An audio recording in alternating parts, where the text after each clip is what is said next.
الحمد لله نستعينه ونستغفره ونعوذ بالله من شرور أنفسنا ومن سيئات أعمالنا. من يهده الله فلا مضل له ومن يضلل فلا هادي له، ونشهد أن لا إله إلا الله ونشهد أن محمدا عبده ورسوله. قال الله تعالى في القرآن المجيد: بسم الله الرحمن الرحيم. قل هو الله أحد الله الصمد لم يلد ولم يولد ولم يكن له كفوا أحد.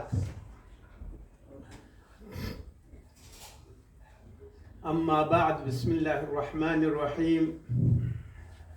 عن أبي درداء رضي الله عنه قال: قال رسول الله صلى الله عليه وسلم: أن يعجز أحدكم أن يقرأ في ليلة ثلث القرآن. قالوا: وكيف يقرأ ثلث القرآن؟ قال: قل هو الله أحد تعدل ثلث القرآن. متفق عليه. أما بعد، زما د ایمان او د کلمې ورونو، الله جل جلاله دی عمل نامه ورځ په قیامت باندې په خلاص باندې درکې، او الله جل جلاله مو د عذاب د جهنم نه په خپل امان کې وساته. الله جل جلاله دی مسلمانانو ته توفیق ورکړي چې د خپل دین د پاره کارونه وکړي او د خپل دین په واسطه باندې الله جل جلاله هغوی په جنت کې داخل کړي. الله جل جلاله په دې لنډ صورت کې، یعنی څلور آیات دی او څلوېښت حروف دي، او د دې څلورو آیاتونو د توحید نه الله جل جلاله د توحید بیان کوي. او دې صورت ته، یعنی د قل هو الله صورت ته صورت اخلاص ویل کېږي. دا مکی دی په یو قول کې، او په بل قول کې دا مدني دی، او کېدلی شي دا دوه ځلې نازل شوی وي. مکه کې هم نازل شوی وي او په مدینه کې هم نازل شوی وي. او دا سوره اخلاص هم دی، د دې سورت اخلاص او دا سورت توحید هم دی، یعنی د الله جل جلاله توحید او وحدانیت پکې هم بیانېږي. او دا سورت چې دی مشققت هم دی. دا هغه سورت دی چې هیڅ دې ته د الله جل جلاله مشققتن د الله جل جلاله معنا دا ده چې د هغې نه شرک لرې دی د الله جل جلاله نه، یعنی شرک هیڅ وخت نه راځي ورته. په لحاظه دا د صورت اخلاص او دا د رسول الله صلی الله علیه وسلم ویناګانې ټولې په قل هو الله احد کې الله فرمایي قل هو الله احد. دا د عقیدې سوال دی. زمونږ او ستاسو اله او زمونږ او ستاسو الله او د مسلمانانو الله او هغه څوک چې ایمان راوړی دی او د دې کلمې ویلو کې چې لا اله الا الله،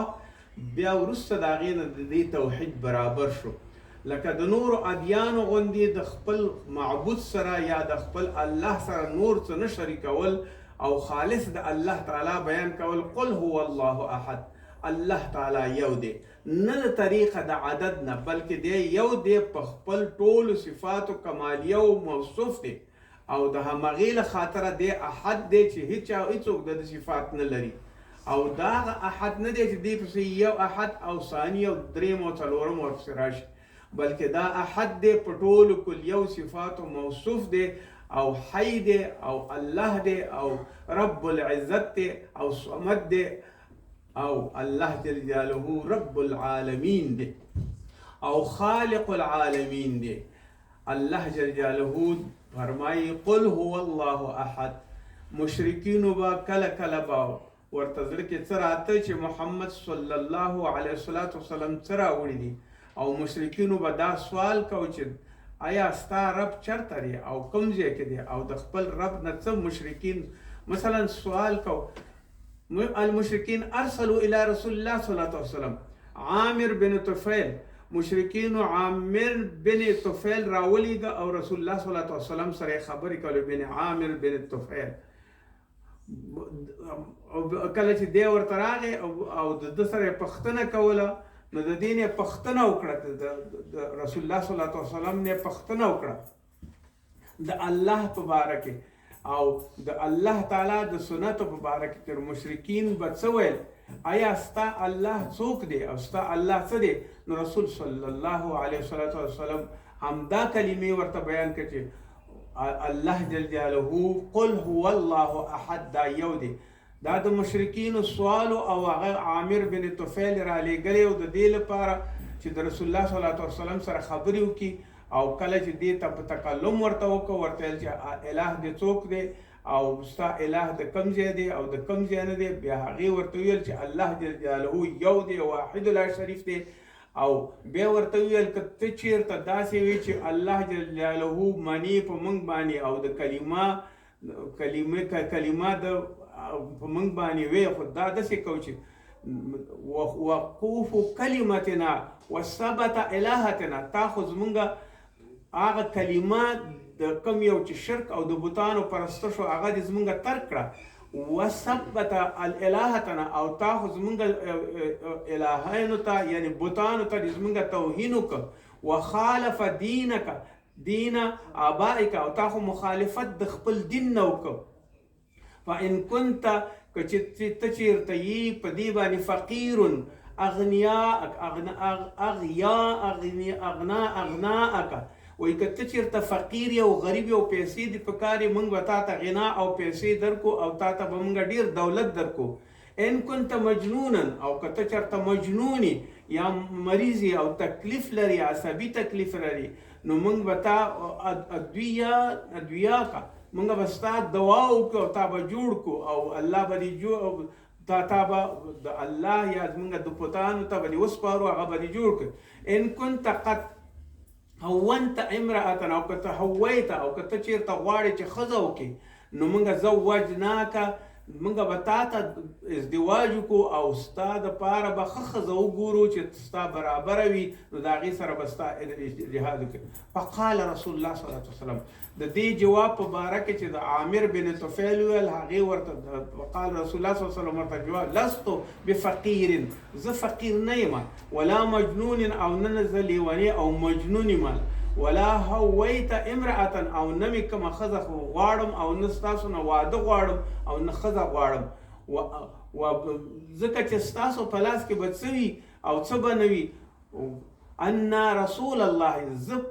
د الله رسول ما ادعو من عبادة الأصنام تاسو غواړم د دې نه چې د اصنامو او عبادت پرېږدئ د بتانو عبادت پرېږدئ او راشئ الى عبادته د الله عبادت الله چې هغه الله دی. فلهذا دا کله چې دا کلمات ورته ویل شو نو هغوی بیا ناامیده شو چې دا خو زموږ سره کوم دغه نه لري او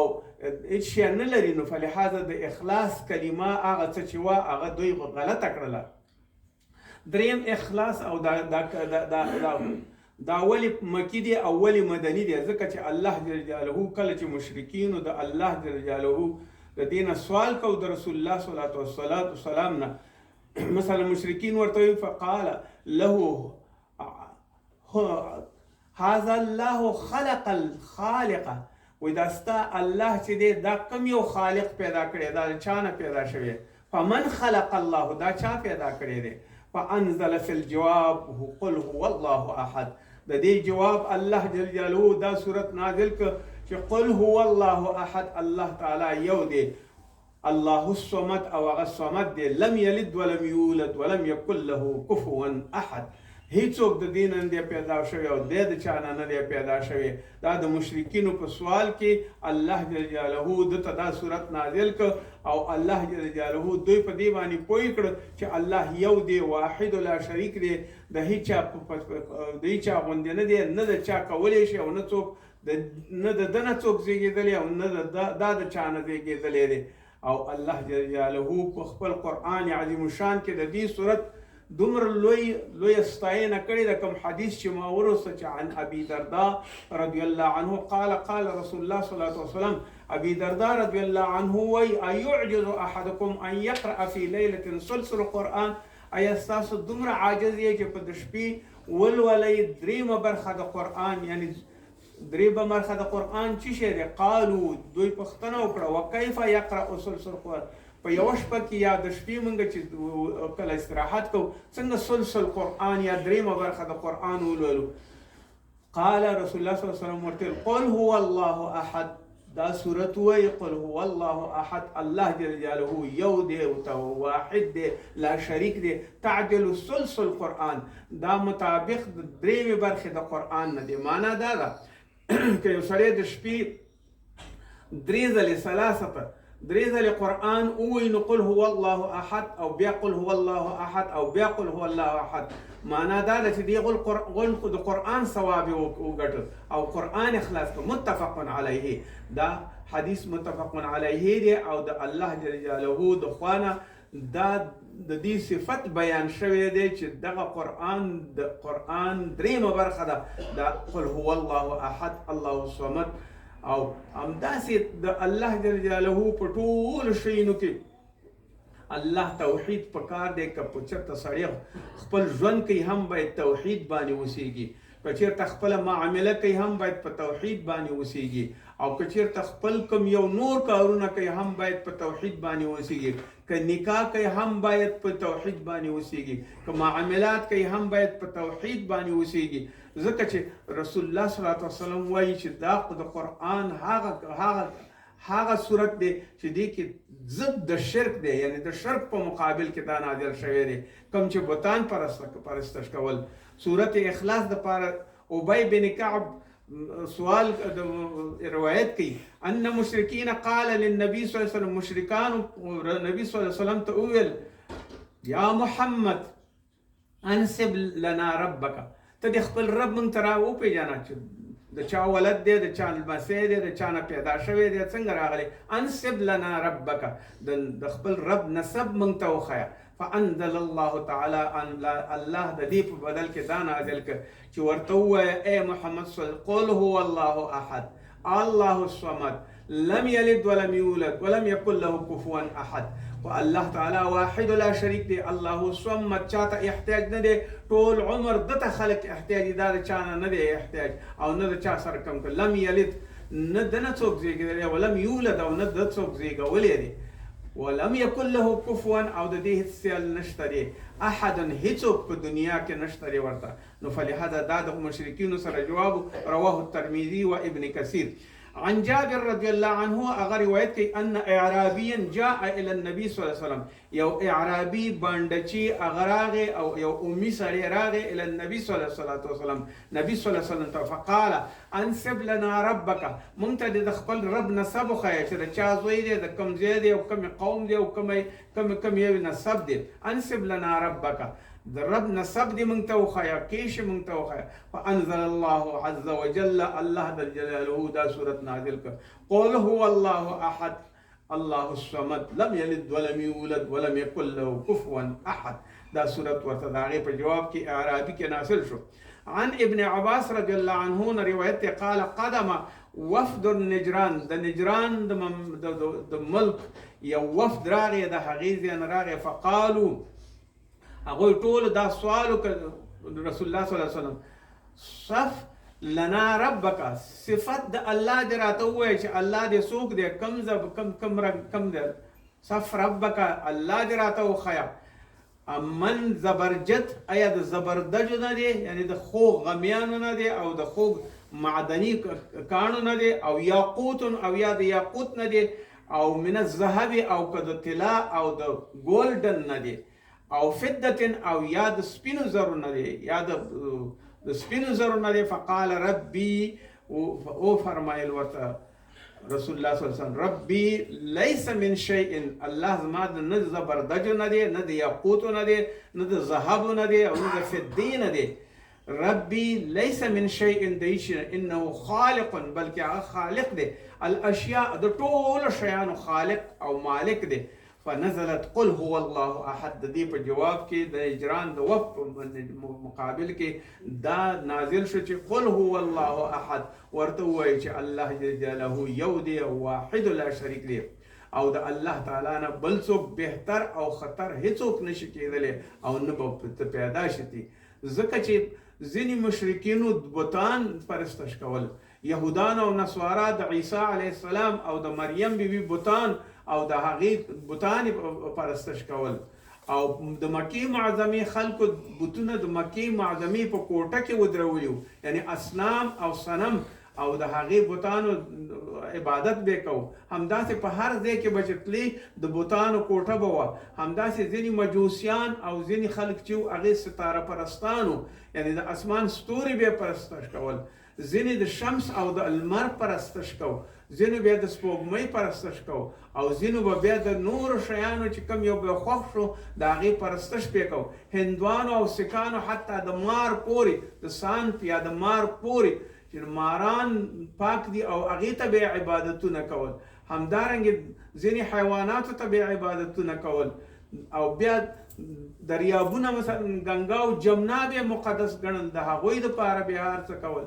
ځینې ځایان کې بیا اوبه چې راووتې چینې هغه به یې کول، سکانو او هندوانو دا کول. دلالویزم هغې نور کارونه کول. کنفیشزم او اټاویزم هغې نور کارونه کول. ستاره پرستانو او یو شی او بل شی او بتان به یې جوړول او د هغه بتانو دپاره به دا کول. بودایانو هم همداسې کول. بیا عیسویان او یهودان هم په همدې مرضونو اخته شو. کله چې عیسی روح الله وفات شو نو بیا عیسویانو بتان جوړول او د هغوی شیونه نخرې به یې کولې او بیا به په یو محفل به یې جوړو په کلیسا کې چې مونږ راځئ عشای رباني کوو. عشای رباني به یې دې ته چې بیت پسما او که څوک به مجوسي کېده یا کلیسا ته به راته نو هغه به مسیحي کېده، بیا به هغې باندې به دا مراسم کول او دې ته به یې قربانۍ هم کول. یو په بل باندې بیا بیتونه به یې ویل، غزلې به یې ویلې، موسیقي به یې ویله. او عیسی علیه السلام یې په خدایي باندې منه. او بیا عیسی علیه السلام به ویل چې عیسی علیه السلام د الله زوی دی، نعوذ بالله، ابن الله دی ده. بیا د هغې سره مریم بیا ورسره خدایي کې شریکه کړه. بیا د هغې نه بیا نور بیا الله بیا ورسره شریک کړ. یعنې ثلاثه یا درې خدایان به عیسویانو پرستش کول. همدارنګې یهودان، کله چې یهودان ټول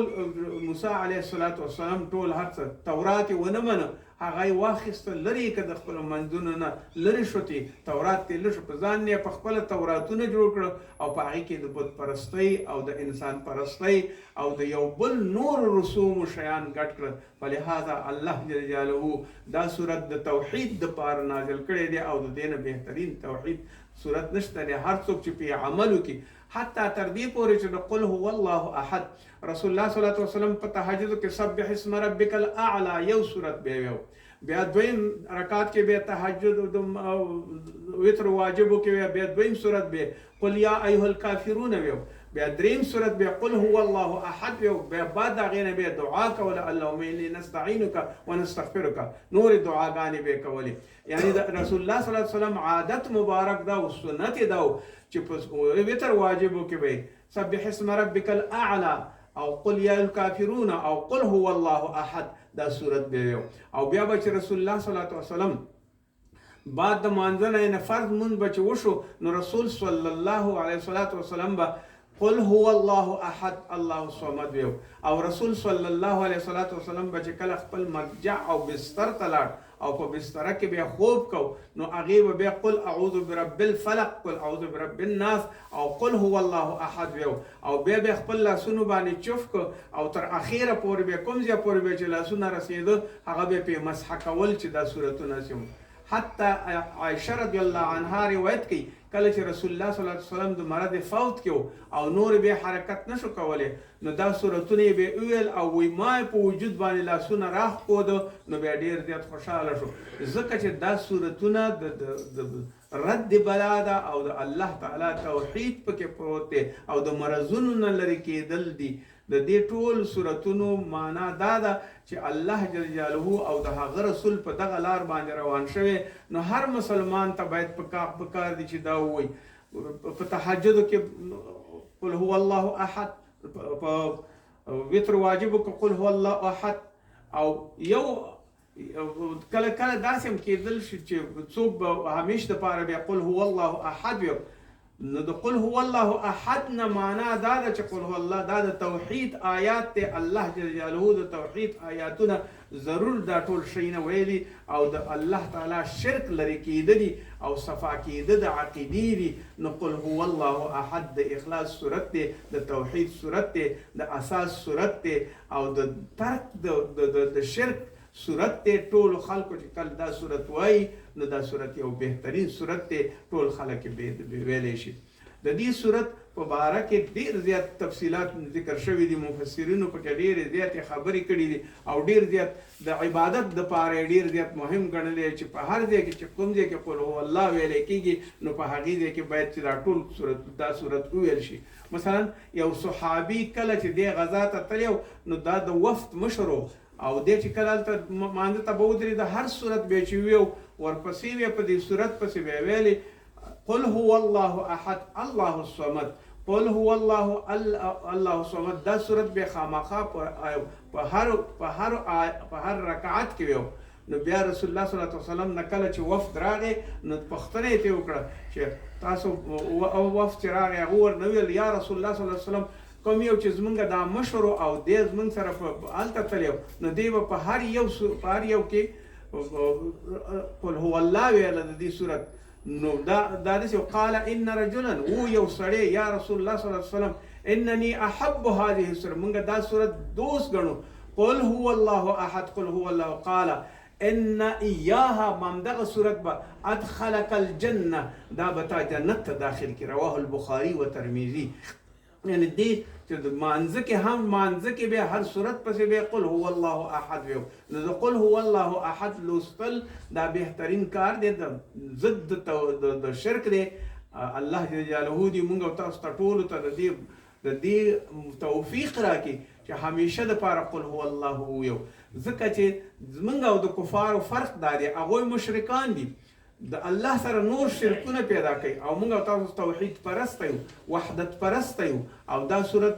بهترین صورت د توحید دی چې الله جل جلاله رسول الله صلی الله علیه وسلم ته رالیږلی دی او په مانځه کې هم ویل د شپې هم ویل دا باید سړی وظیفه کړي او هر وخت چې کوم یو مشکل پیدا کېږي هم قل هو الله احد الله الصمد دا صورت ویل شي الله تعالی مشکل ورته اسانوي.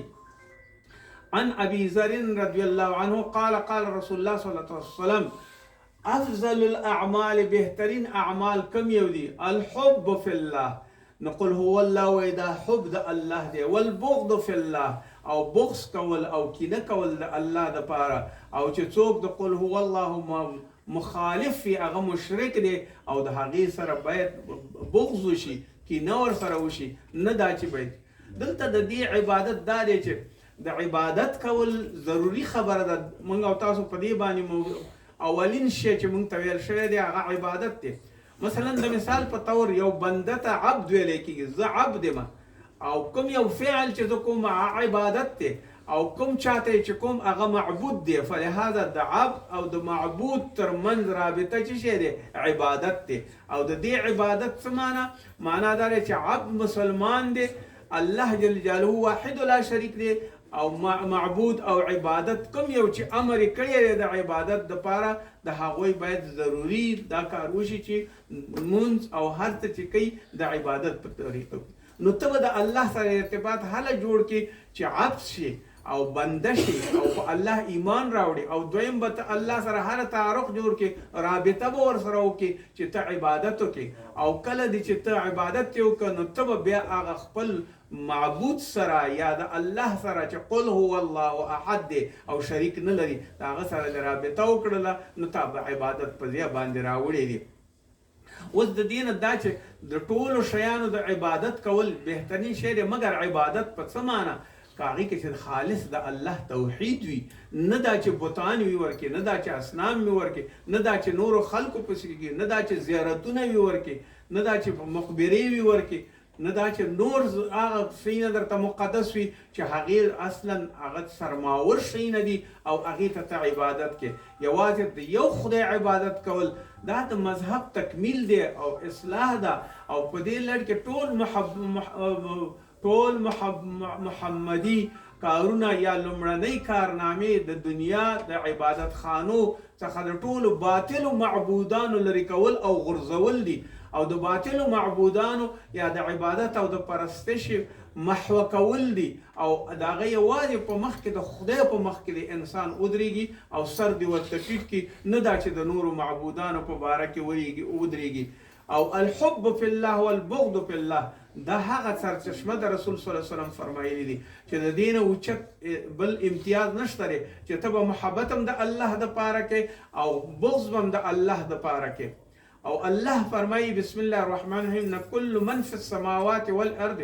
الا آتى الرحمن عبدا سوره مریم د اسمانونو مزکه ټول مخلوق د هغه مهربان خدای مخ کې د غلامانو په حیث راتلونکي دي یعنی ټول به د غلامانو په څیر د دې عبادت کوي واعبدوا الله ولا تشركوا به شيئا عبادت الله کوي الله فرمایي واعبدوا الله ولا تشركوا به شيئا هیڅ شی ته باید محترم نه وي حتی مور او پلار درته محترم نه وي ولی درته محترم نه وي بزرگ درته محترم وي صاحب د طریقې درته محترم نه وي نور څوک درته واعبدوا الله صرف الله عبادت وکړه ولا تشرکو ځکه د بل چا دپاره عبادت نه کیږي او نه چا دپاره سر ایښودل کیږي او که بیا داسې وشي نو ته بیا هغه عبد نه یې چې د الله په لار باندې برابر بیا ته مزخرفاتو او عباسیاتو باندې د اسمانونو ټول مخلوق د هغې مهربان خدای په مخ کې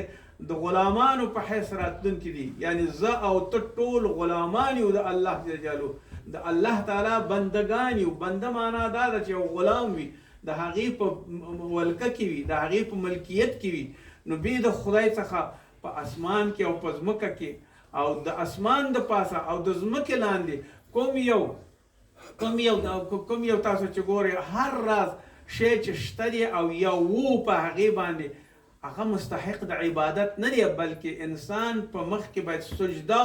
او رکوع او قیام هغه وخت کولی شي چې الله ته ودرېږي نه د بل چا دپاره او د هغه که بل چا دپاره ودرېږي نو هغه شرک دی او د شرک کولو نه باید سړی ځان وساتي ستا په زړه کې باید شرک نه وي ستا په ژبه باید شرک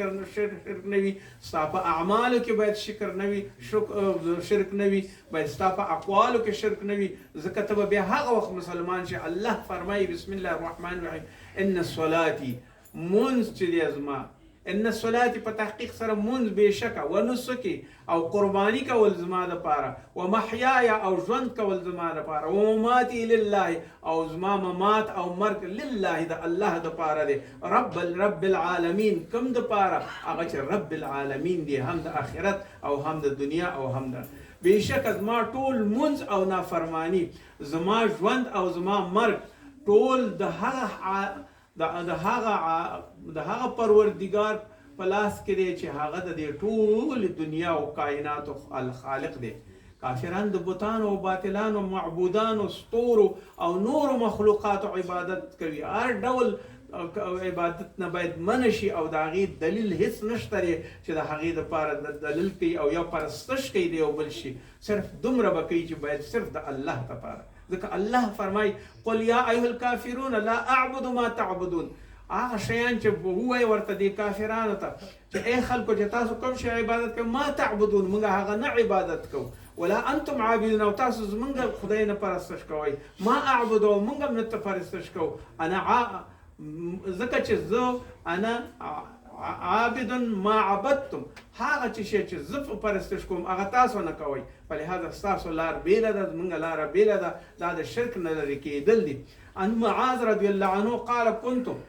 ردف النبي صلى الله عليه وسلم ويزم رسول الله صلى الله عليه وسلم على حمار په یو خره باندې سورم په یو ګوړه باندې سورم ليس بيني وبينه الا مؤخره زمونږ تر منځ صرف هغه مؤخره یو موړه وه چې په خره باندې ورسره سورم د رسول الله صلی الله علیه وسلم سره په دې موضوع باندې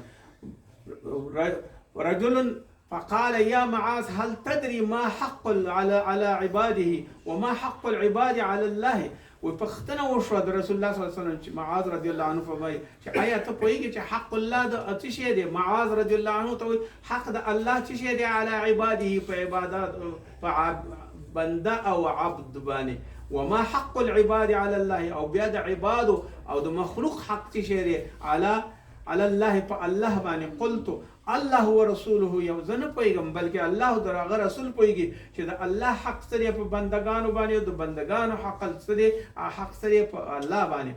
ورسول اعلم قال رسول الله صلی الله علیه وسلم ان حق الله علی العباد د الله حق دار په عبادو باندې او بندگانو باندې او په مخلوقات باندې ان تعبدوه چې د الله عبادت وکي او ورته ودرېږي په سجدا او په رکوع او په قیام باندې ولا تشركوا به شيئا او دا غي سره هیڅ شی شریک نکي نه زیارت نه بت او نه ستوري نه شمس نه کوم بل شی چې د لپاره کوم ولی یا پیر یا بل څوک د لپاره ډیر زیات مت لا یشرکو به شی هیڅوک ور سره شریک نه او خالص د الله شیئا هیڅ شی یعنی د دنیا د مخلوق هیڅ شی حتی پیغمبر ور سره شریک نه کی وحق العباد علی الله نو بیا به حق د عبادو او بندگانو په الله باندې داوي چې